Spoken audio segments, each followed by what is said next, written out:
Yuk subscribe yuk.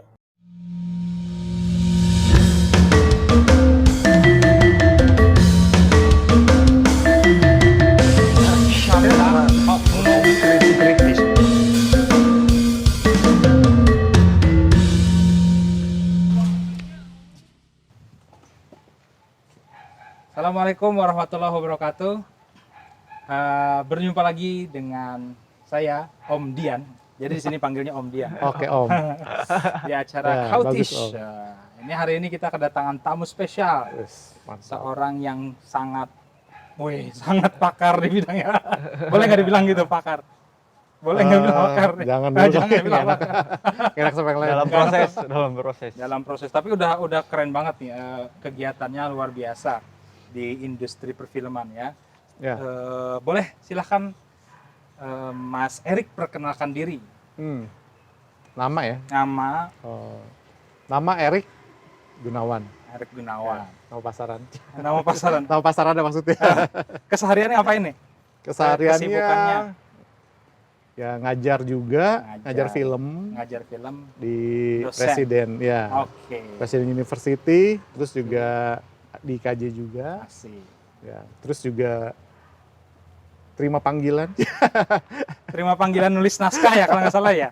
Ya, saya nulis naskah, skenario, produser, terus produser juga sutradara juga. sutradara juga. Sekarang sedang sibuk S3 juga. S3 juga, ya. Bapak maruk ya banyak sekali Iya. ya Bapak.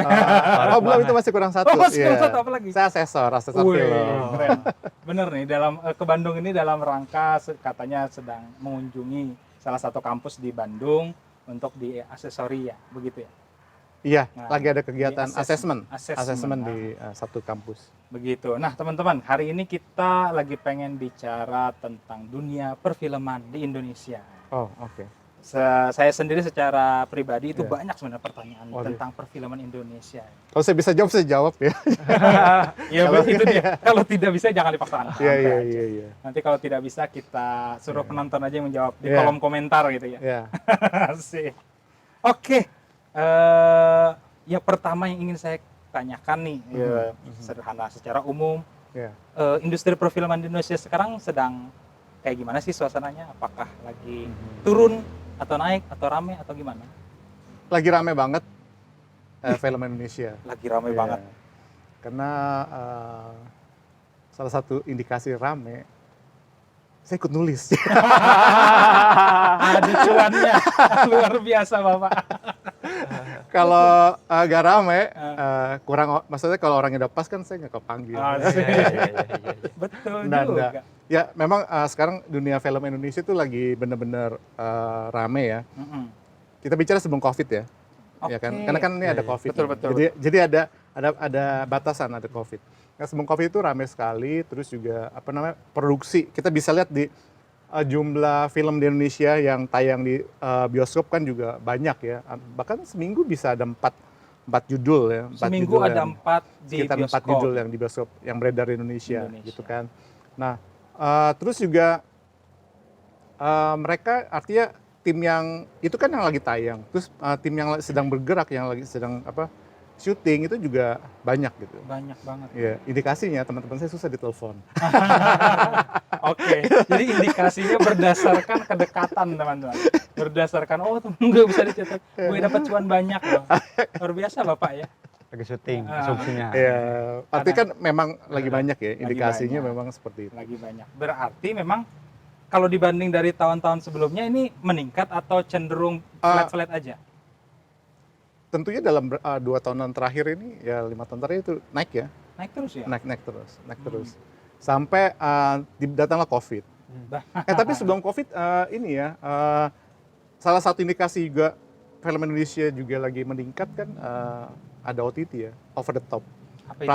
platform Oke. untuk penayangan film ya. Mm-mm. Terus kita juga ada juga banyak pelatihan di situ, bagaimana meningkatkan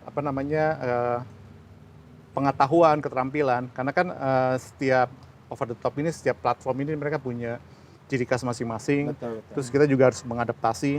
Kita nggak bisa hanya mengadaptasi misalnya orang film nih, bikin film Indonesia aja, terus pada saat harus mau tayang di OTT tertentu, kita nggak beradaptasi. Mereka punya Wah, punya ini sendiri. Keren. Dan kita terus belajar. keren. Maka orang film Indonesia itu kreatif karena kita belajar terus. Kita belajar terus. Ya, memang harus begitu. Jadi manusia belajar terus. Belajar ya? terus. Ya.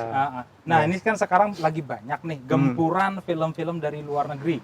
Sebut saja Thailand atau sekarang Korea yang lagi masuk ke Indonesia. Itu gimana tuh sineas-sineas perfilman di Indonesia? Kalau gempuran tuh memang sejak dulu kita bersaing karena memang di di Asia sendiri kan Indonesia kompetitornya banyak ya, ada dari dari Korea terutama, terus juga dari Thailand ya kan. Sebelum Thailand itu sebelum Korea kan Thailand, terus juga beberapa negara yang Bollywood. ya itu udah sudah lama sekali ya. Artinya pemain yang tiba-tiba muncul kan Thailand, terus Korea.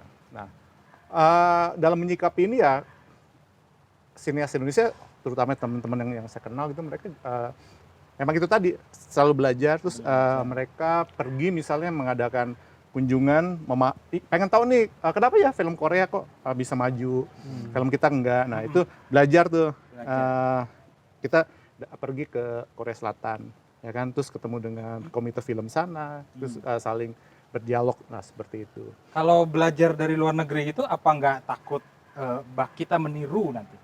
Kita nanti pola-pola filmnya akan meniru mereka, nanti nggak original dong punya kita. Yang kita pelajari kalau lagi kunjungan tuh lebih ke ini ya, lebih ke sistem distribusi, terus bagaimana peran pemerintah, bagaimana regulasinya. Karena saya rasa yang kita pahami bahwa sebuah film di suatu negara berkembang itu pada saat pemerintah juga ikut campur di dalam. Mendukung gitu ya. Ya mendukung. Ternyata tetap pemerintah ya bertanggung jawab ya. Iya, karena kan film sebenarnya nasional ya, identitas. Oke. Film itu sebenarnya adalah identitas bangsa. Identitas gitu. kebudayaan ya. Iya, itu kan punya misi budaya. Film itu punya misi budaya. Oke, berarti memang tidak bisa kita lepaskan dari industri kebudayaan itu sendiri. Meskipun pada dasarnya itu industri Pop cari culture, uang, pop ya. culture Ya, gitu pop ya. culture. Budaya ini. Nah, di mana sih pemerintah itu yang Pentingnya hadirnya di mana? betul penting hadirnya itu di mana biar perfilman Indonesia ini tambah meledak lagi? Pertama regulasi ya, artinya ada regulasi tertentu yang harus yang pemerintah harus ikut campur, karena biar bagaimanapun kan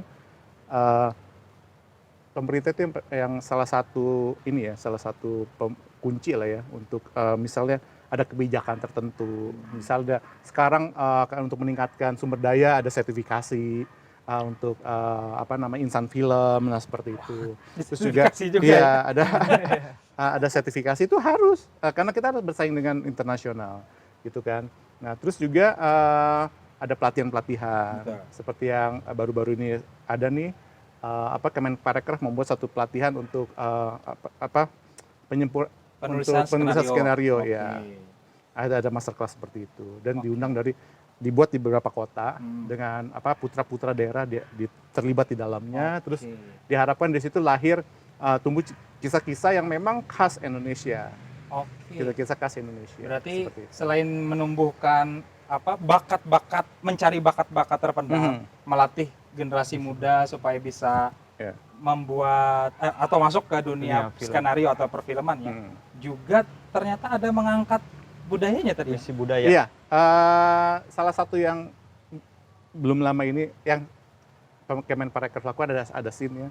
Jadi masterclass untuk penyempurnaan skenario, penulisan skenario. Nah, di situ salah satu syaratnya adalah ada lokalitas, ada kearifan lokal yang diangkat. Entah itu lokasi, kearifan lokal tertentu. Tapi syaratnya satu, karena ini nantinya kan kita akan dalam rangka yang persaingan internasional tadi. Betul. Karena kan ini akan ditayangkan di misalnya akan OTT misalnya, ada View, misalnya ada Maxstream yang nggak hanya lokal Indonesia yang nonton, tapi juga luar negeri. Berarti kan harus ada meskipun kearifan lokal Indonesia, meskipun ada mitos-mitos yang diangkat Indonesia, tapi kan harus bernuansa internasional. Ada isu yang common gitu ya. Orang internasional bisa memahami, bisa menikmati, bukan memahami, bisa menikmati, gitu, bisa menikmati tayangan itu. Nah inilah yang dicari, dan di dalam masterclass ini yang digali, gitu. Jadi bagaimana kisahnya lokal tapi bisa Dipahami. internasional. Asik. Gitu.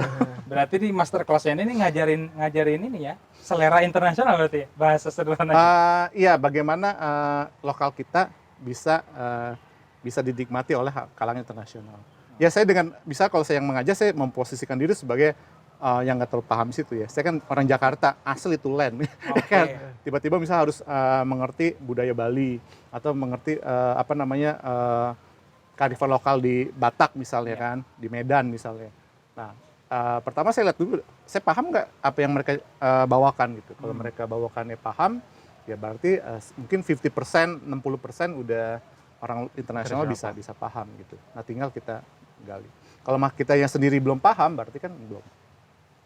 Gitu. Jadi memang harus digali. Pertanyaan selanjutnya nih. Ya. Ada duitnya nggak sih dari industri perfilman? Maksudnya banyak nggak sih memberikan untuk hidup?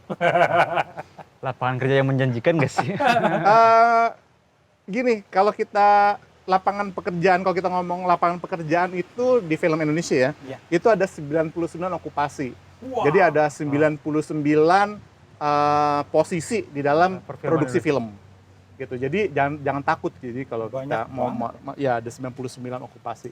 Nah, 99 okupasi ini itu harus tersertifikasi. Nanti semua itu ada sertifikasinya. Gitu. Nah, artinya apakah ada uangnya? Pertama kan itu tadi ada namanya pelatihan-pelatihan khusus misalnya. Bagaimana kita bukannya artinya gini, bagaimana si film kan dibuat untuk ditonton. Iya. Artinya ada market tertentu. Ya, entah itu film art, artinya film art itu film yang hanya ditayangkan di festival-festival atau hanya di house art lah ya, di apa namanya bioskop seni gitu aja. Nah, ini semua kan ada market sebenarnya. Iya. Ya, bagaimana kita membuat film untuk market ini Nah. tertentu ya berarti kan. Nah, berarti kan kita harus mempelajari si market ini. Iya. Gitu. Nah, artinya pada saat kita membuat film kita harus ngerti marketnya siapa gitu. Oke. Nah, dalam sekarang ini ya, terima kasih juga dengan COVID ya, dengan ada COVID. Kok terima kasih? Ya, dengan ada COVID maksudnya tiba-tiba yaitu platform itu Platform media digital itu ya, ya ruang-ruang tayang itu menjadi banyak gitu. Terus juga OTT makin berkembang. Nah, disinilah justru kita berterima kasih kepada COVID karena tiba-tiba ruang ini menjadi bukan hanya lokal Indonesia. Oke. Gitu. Tadi kita kalau bikin film, misalnya film Indonesia nih, ya kan. Produser pasti berpikirnya, oke, lokal kita misalnya penonton rata-rata berapa? 1 juta. Gitu kan, untuk cerita ini pasti 1 juta. Kita mau bikin filmnya seperti, misalnya Dilan sebut ya. Nah itu misalnya sampai 7 jutaan, 6 sampai 7 juta. Nah, untuk mencapai ini, ya kan, artinya kan harus ngerti marketnya. Betul. Market Indonesia sudah tahu misalnya. Tapi dengan adanya OTT ini, dengan adanya platform digital ini, kita tuh udah jangan berpikir lokal, karena penontonnya tuh udah internasional dan nggak tahu di mana. Betul. Gitu. Gak dibatasi sama bioskop ya? Nggak dibatasi oleh jam tayang batas bioskop. negara, jam tayang, nah seperti itu. Artinya ruang menjadi menjadi Ya, lebih imajiner, global, lebih betul. global, Lebih gitu. global. Nggak hanya market Indonesia. Berarti ini ada kecenderungan gitu ya. Mhm. Nanti bioskop bakal nggak laku nih. Jangan dijawab dulu tapi kita akan lanjut kita lanjut ke part selanjutnya ya. Teman-teman jangan kemana-mana kalau ingin tahu kelanjutannya tetap di Kautish episode sama Mas Eri. Bye bye.